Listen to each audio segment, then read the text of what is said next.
Hello guys, welcome to my channel. I am Rathin Datta. Today we will be discussing the balancing of the reciprocating masses, where we will be considering only the primary unbalanced force.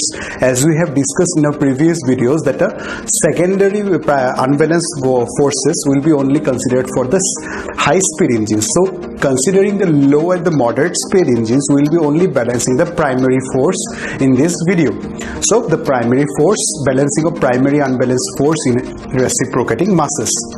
For this, in our simple connecting rod and crank reciprocating system, suppose there is a imaginary mass at the crank pin, okay, and we consider a balancing mass diametrically opposite to the mass at the imaginary mass at the crank pin. Okay, so what we will do, we will consider that balancing mass, and due to the balancing mass at a certain distance and rotating at a certain radius, say suppose the mass is mb and the radius is rb. Suppose the balancing mass is mb and the radius is rb, so the balancing centrifugal force that it will produce will be fb. Okay, this fb will be nothing but mb omega square rb. Okay, it will try to it will be at the diametrically opposite to the imaginary mass at the crank pin. So this balancing mass will have two components, the cos theta component and the sin theta component. The cos theta component will balance the inertia force, that is the primary unbalanced force, that is Fi, which is equal to m omega square r cos theta. Okay, this m omega square r cos theta will balance the mb omega square rb cos theta, that is the cos component of the balancing mass. But after balancing the horizontal component, the vertical component will not be balanced, or you can say another unbalancing will create. Since this cannot be balanced, what we will do, we will introduce a fraction factor. We will see it in a derivation how to introduce this fraction factor. We will see how to bring that fraction factor. What it will do, it will compromise with the horizontal component that has already been actually balanced, but what we will do, we will compromise a part of balancing from the horizontal component, and we will try to balance this vertical component with the unbalanced force. So after that we will see the derivation how it goes. We will see that there will be no complete balancing of the primary unbalanced force. There will be a partial balancing of the primary force due to the introduction of this fraction factor. Beginning at the earlier we have seen the horizontal component got balanced, but in this case, since your vertical component of the balancing mass is not balanced, we will try to compromise a part of balancing from the horizontal component to the vertical component.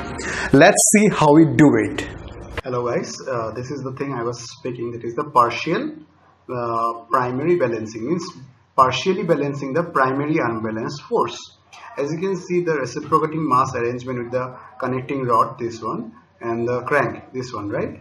Okay, so we consider a imaginary mass, that is m, at the crank pin. Okay, and it is revolving at angular speed omega, and with the crank making theta degree with the IDC. This is your IDC, right? Yeah, means inner dead center.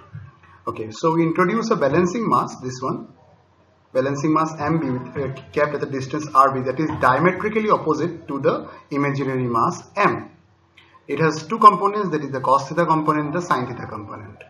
So if we write the equation, it will be like, if we along the line will be this one, along the line of strike. This is your line of strike, right?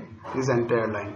So mb omega square rb cos theta is your fh, is it not? The horizontal component. And your vertical component is what? Is mb omega square rb sin theta. Okay, are you getting my point? So we have found out fb and fh, the horizontal component and the vertical component. Okay, so your horizontal component fh will directly balance the fi. So it will become like m omega square r is equal to mb omega square rb. Okay, are you getting my point? mb omega square rb into cos theta. Okay, sorry, it will be also included with cos theta, this thing, yeah. So it will be also be cos theta, yeah. Are you getting my point? So your omega square will gone, and cos theta again, cos theta will gone. So it will become m into r is equal to mb into rb.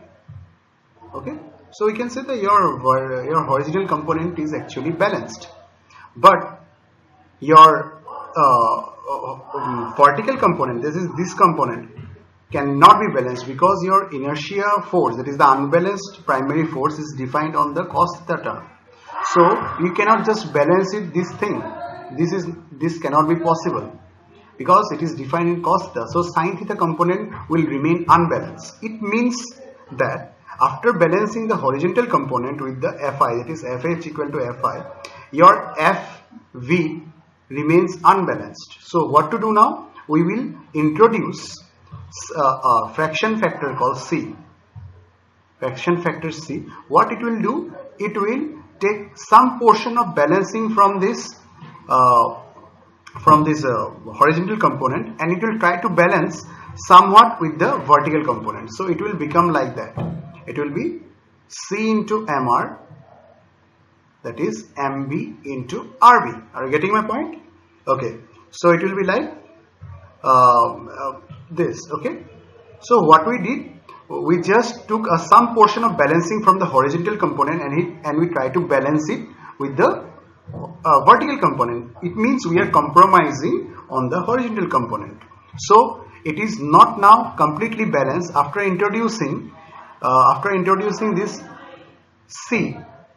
Okay, C with this term, your horizontal component, that is balancing the primary unbalanced force, is now not completely balanced, and hence this primary balancing is called as partial balancing.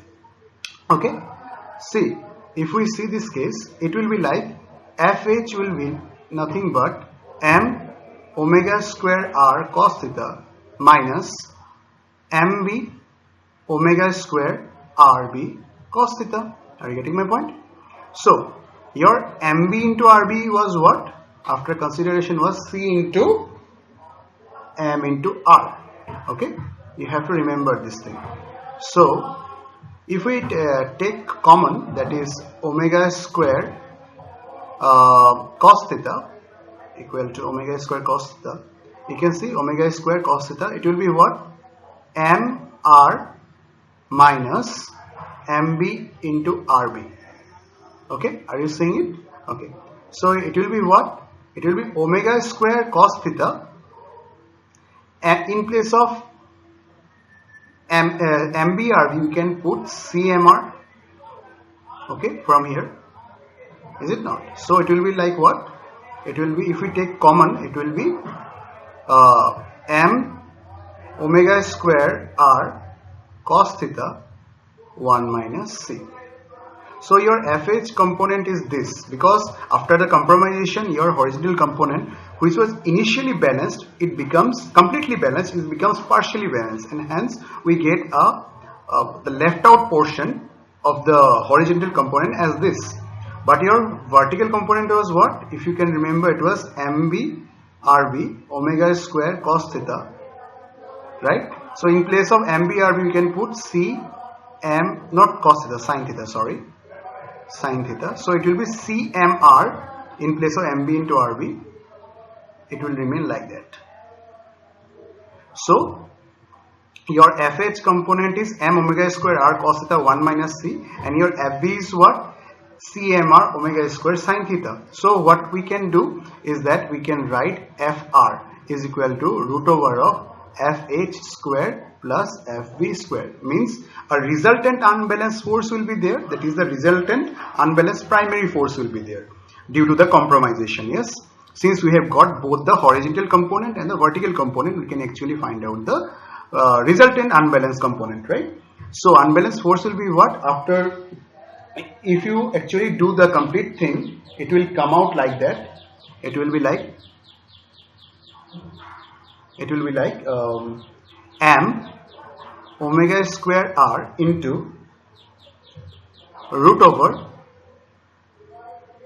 1 minus c into whole square, okay, cos square theta plus sin square theta. Are you getting my point? So your FR will be m omega square r into root over 1 minus c whole square plus cos square theta plus, this is plus sin square theta. So you have got FR. So if you take dFR by dC, it will give you 0, means the resultant unbalanced force FR will be minimum when we take this differentiating in terms of C. It will give you as C equal to half. C equal to half, that is 0.5.